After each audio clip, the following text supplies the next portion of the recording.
Neste videotutorial imos ver como é o funcionamento do foro en Moodle. O módulo de foro é unha actividade onde os docentes e os alumnos intercambian ideas ao publicar comentarios, por tanto, permite aos participantes ter discusións asincrónicas, é dicir, discusións que teñen lugar durante un período prolongado de tempo sen necesidade de que todos estén en liña.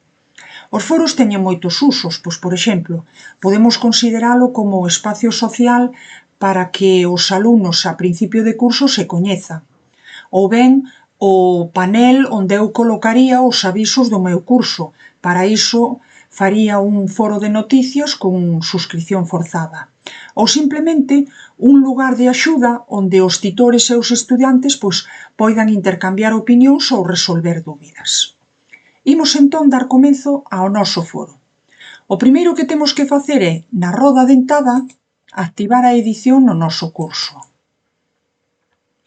Naquel bloque do curso onde vayamos a colocar o foro, clicamos en engadir unha actividade ou un recurso e seleccionamos a opción de foro.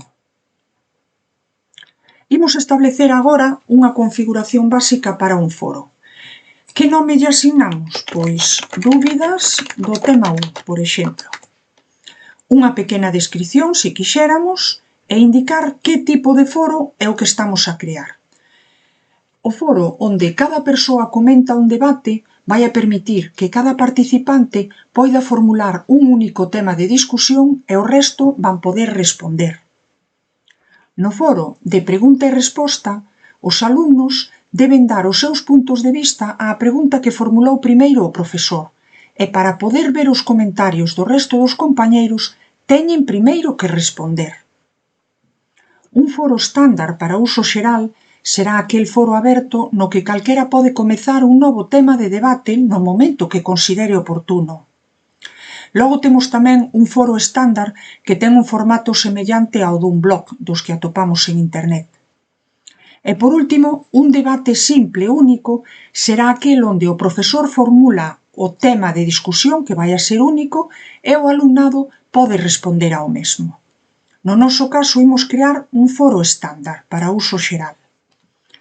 Este foro temos que poñer un período de vixencia.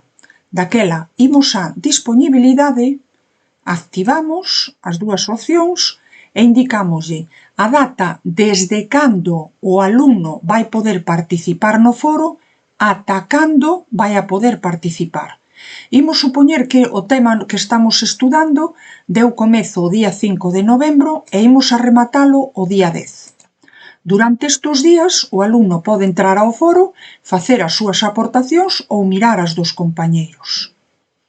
Outra opción que é interesante nun foro é indicarlle o tipo de suscripción que vai ter o alumnado ao mesmo.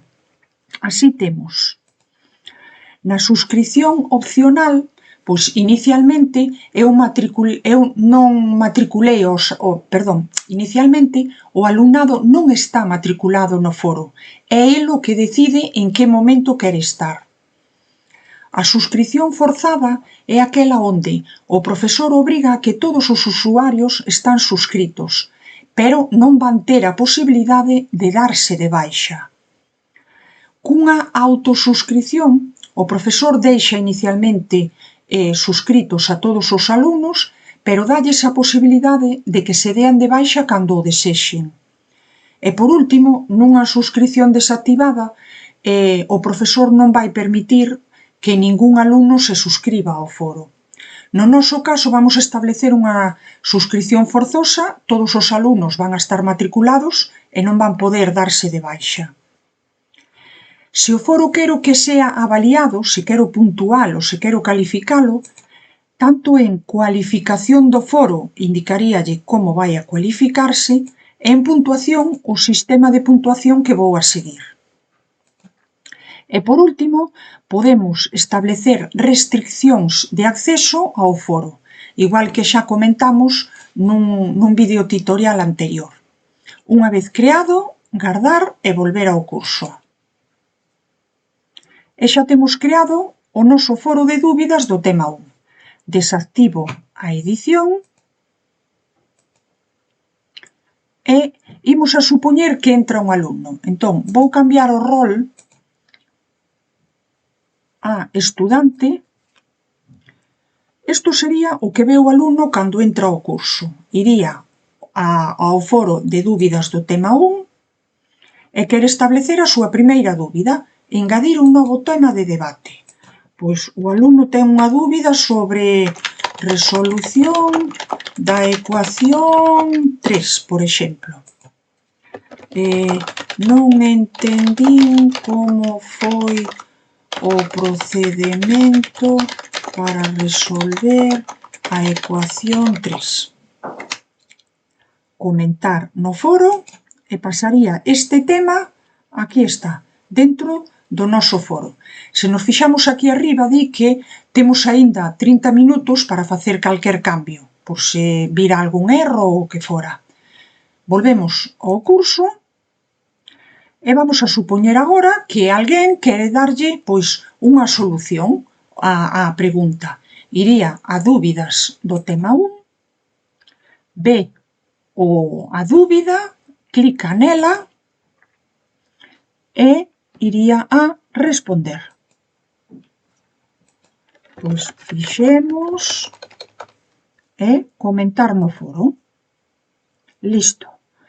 Ven o profesor. Vou a cambiar entón o meu perfil outra vez. Ven o profesor. Quero dar eu unha pequena explicación aquí ou aquí? Pois sen responder de calquera dos dous. E con isto teríamos creado un foro nun bloque concreto do noso curso. Ata o seguinte vídeo tutorial.